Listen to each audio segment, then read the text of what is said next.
Hello, everybody. Welcome to the Teach Different podcast. We have a quote today, really profound one, will make us think about really big things here, from Geronimo of the Apache tribe, in deference to Native American heritage and culture. There are so many wonderful, profound quotes that we have in our library that's growing. And this one is just fantastic. It's about wisdom and peace and living a life the way you want in the most meaningful way. This is a really great one. We'll get to it in a moment, but first, with the Teach Different method, we're going to start with that quote. We're going to see what Geronimo means by this, just trying to put the claim into our own words, into our own setting, our lived experiences. We're borrowing the philosophy of Geronimo for 15 minutes here, and we're trying to apply it to our own life. And that's the beautiful thing about these philosophy quotes, that they connect with our own realities in a beautiful way. We're then going to look a little differently about it, do a little counterclaim. I don't want to say disagree with it as much as you're trying to see the world from a different perspective than what is said. But here's the key. It has to make rational sense. You have to believe the counterclaim, not just say it, but own it for a little bit. And that's what opens your mind and leads to those organic questions that come as a result of it. That's the method. That's what we're practicing. Here we go. Geronimo. Wisdom and peace come when you start living the life the Creator intended for you. Wisdom and peace come when you start living the life the Creator intended for you. Steve, what do you think? What are your first thoughts on this one? I got a lot to say about this. This is obviously saying that good things come when you allow an external force outside of you determine your path. Don't get caught up in your own feelings about your life and what you should or shouldn't do.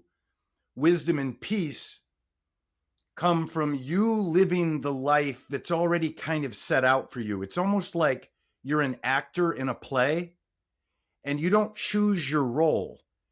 Your job is to understand your role and let someone else produce this and applying that to life. And one of the questions I have, and I'm going to get right to an essential question, maybe we'll come back to this, but I'm wondering if wisdom and peace refers to internal individual sentiments, or is it wisdom and peace of the world and everyone getting along together? Because this quote could be read different ways. Wisdom and peace come when you start living the life the Creator intended for you. I'm thinking it means individual wisdom and peace, but I'd like your opinion. There's mine. I think it may mean both. I see the individual side of it, but also the larger society side to it. Wisdom and peace come from when you start living the life the Creator intended for you. Definitely an internal wisdom and peace of the individual is necessary to achieve before you can expect a society to evince those values. So it does start, I think, with the individual. If that's what he means, I'm agreeing with that, definitely. Beautiful quote. Look beyond Yeah, wisdom and yourself. peace. It's look beyond yourself to see how the world works. And then instead of trying to control the world, dominate it, use it, exploit it, instead think of yourself as a human being whose job is to plug in to an existing framework that you did not create, that the creator intended for you. And here's where metaphysics and the big picture God thing, Native Americans, of course, had a very different view of God, but this feels like a version of God here. It's definitely religious. Allow yourself to fit in. That's what's going to give you happiness. I think a lot of people associate happiness with something that like you individually obtain and you have to do it on your own sometimes, and you have to, define your own life and be ambitious and accomplish things and get achievements, and then you're going to be happy and you're going to be peaceful. But this is saying, you know what? Take a shorter road. Spend your time figuring out where you fit in, and then your struggles and your labors will come to an end. You almost like ride the wave. Let the wave carry you. It's always naturalistic. These Native American quotes, they're always like alluding to nature and these things that are so much bigger than we are. And if we try to fight it and say that, we're something other than nature and that we're not part of something much bigger than we are, that's where unhappiness is. And that's where we start mistrusting each other and mistreating each other. And that's where we start controlling. This is what makes me think of the idea of controlling. When people start controlling too much their own happiness, their own acquisition of things, they start controlling other people and environments and getting frustrated. They're not letting the world go. And again, there's a lot that goes into this. It depends on how you're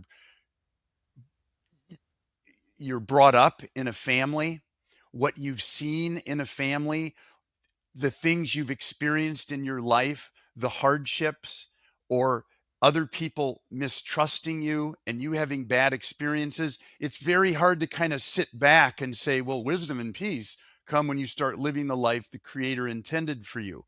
So figure out what someone else gave you and then plug into it. That's very, very difficult. Very, very difficult to do when you feel a need to control what's going on in your immediate environment. This is the bridge to the counterclaim right now. Because if you take environments that are difficult and that you certainly didn't deserve to be in, that are completely out of your control, and you are suffering, you are unhappy, I think the counterclaim to this is wisdom and peace come not when you start living the life that it appears that you're supposed to be living according to the creator, but wisdom and peace come when you start separating yourself from your sufferings and from this difficult environment and try to obtain at least an inner peace in the midst of storms. That, to me, you could argue, that's when wisdom and peace come, when you actually separate yourself from very difficult circumstances. There's the counterclaim.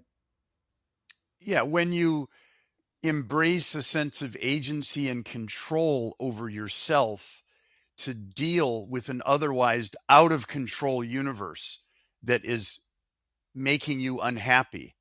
I think of meditation here.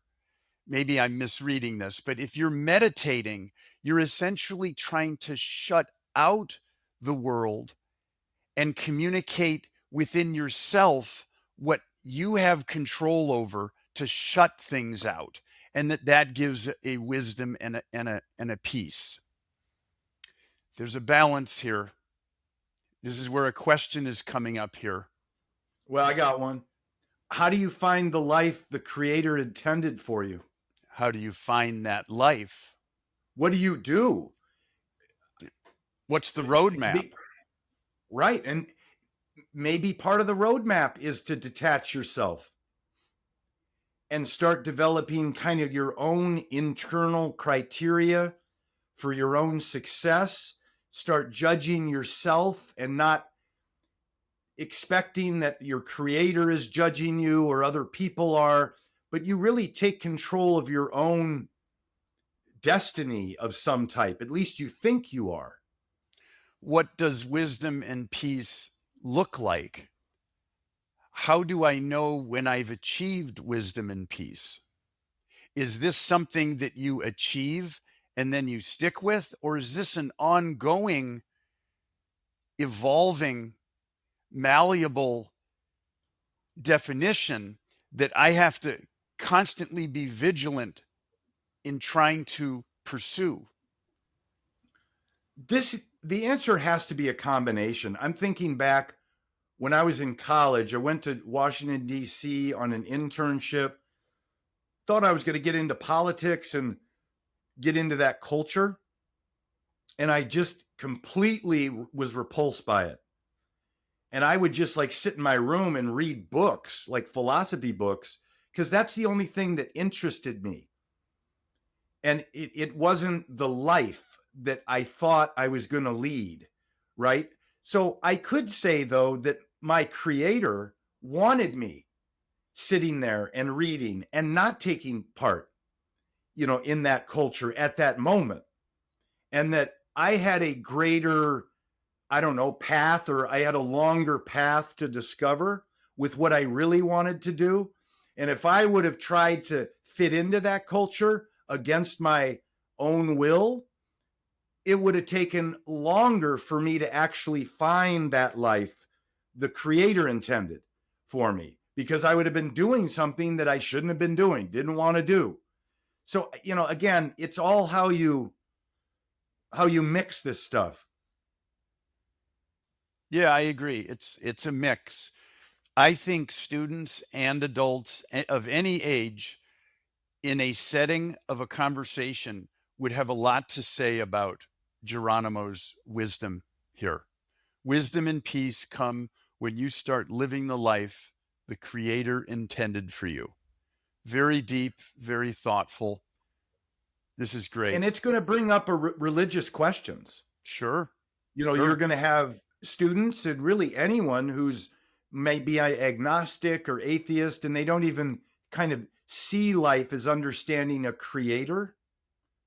And you're going to rebel at this, but it'll be important to have people next to them who they like, they respect, they know, say, you know what? No, I actually have a different way of looking at that. I see my life as something that's much greater, my purpose, than anything I could ever ascribe to it. And that's the heart of the conversation right there. That's the exposure. Right. And that's where you learn other people's perspectives and you leave the conversation more aware of the world and other people. All right. Well, this has been great. Love the quotes from Native Americans. It's so all encompassing and so thoughtful and things that all of us can apply our lives to. So thanks everybody. We will be touching base soon with another episode. But for this one, Geronimo, wisdom and peace